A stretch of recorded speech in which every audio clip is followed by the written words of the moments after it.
Hi, I'm Trey, And I'm Sabrina, and we love to travel and find hidden treasures of chocolate. and we want to share what we've been learning with you, So come join us. Chocoholics.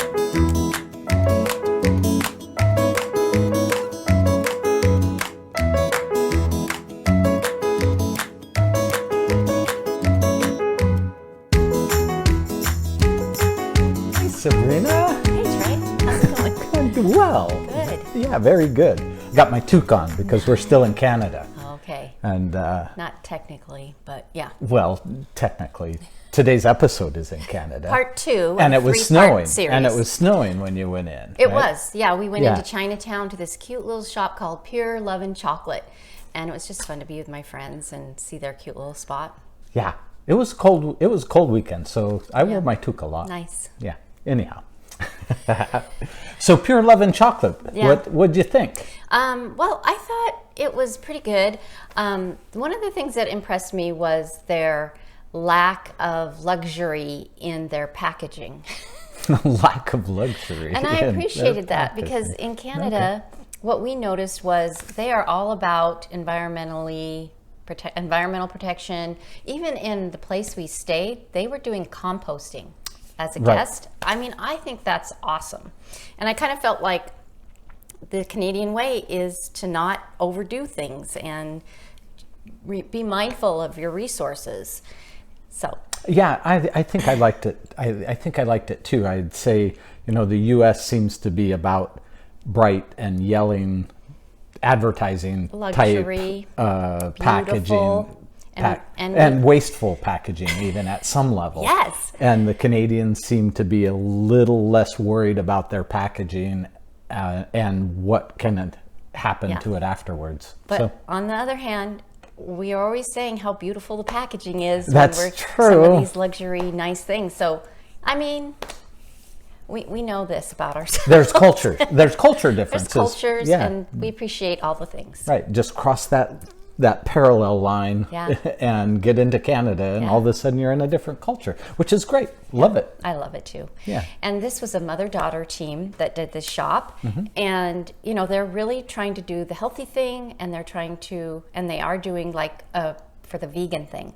One of Right. the vegan chocolates was a lemon white lemon chocolate, and you'll hear Nellie's review, not very favorable.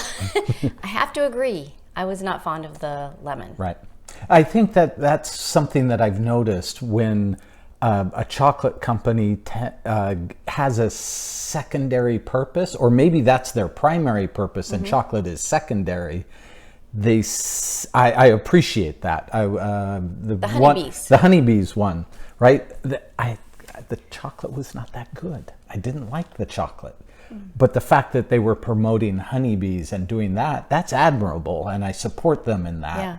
But, what's the least viable market, and how do you have to be able to sell to that market? Yeah. If you're looking for fine chocolate, I didn't think either one of these, the honeybee place or Lovin Chocolate would be one I would go back to, right? Yeah. It just didn't have the taste profile that I liked. Yeah. So when you hear the reviews, you'll hear all the things. The one that surprised me the most was Steve's.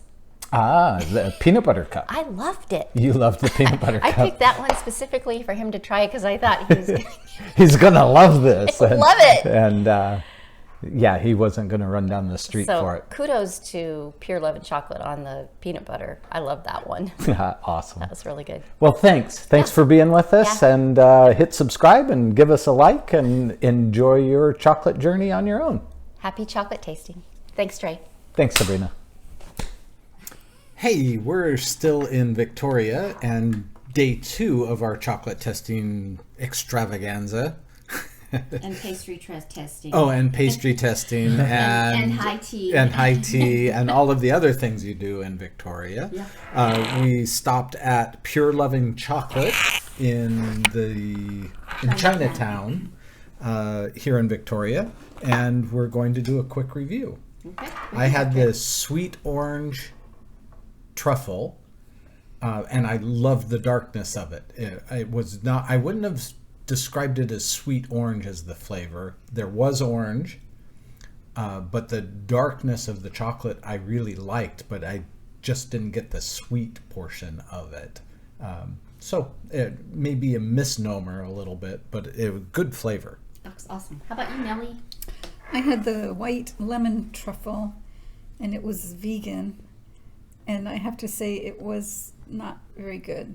I imagine if it's your only choice, maybe, but not even then, probably. The coconut milk that they're using instead of real milk overwhelmed the lemon. I just tasted coconut way more than lemon in it, and it was a kind of unpleasant texture. It just turned to mush in your mouth instead of melting. Okay, thanks.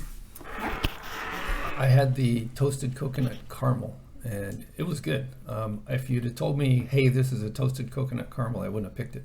But once I ate it, I was pleasantly surprised. The caramel was a little runny, and I prefer chewy caramel, but the flavor was good. The chocolate shell was nice. I liked the flavor of the chocolate. All in all, yeah, it was very good. Surprising. I wouldn't have expected to like that, but it was good.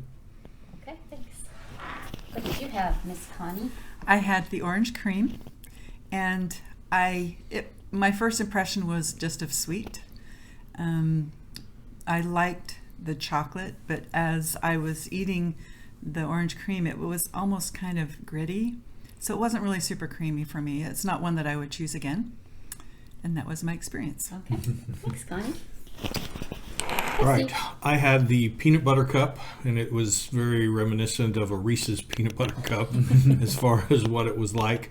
Wasn't super outstanding. I mean, it was good, but it wasn't one of those that was a wow chocolate that I would go racing to go get again. Okay.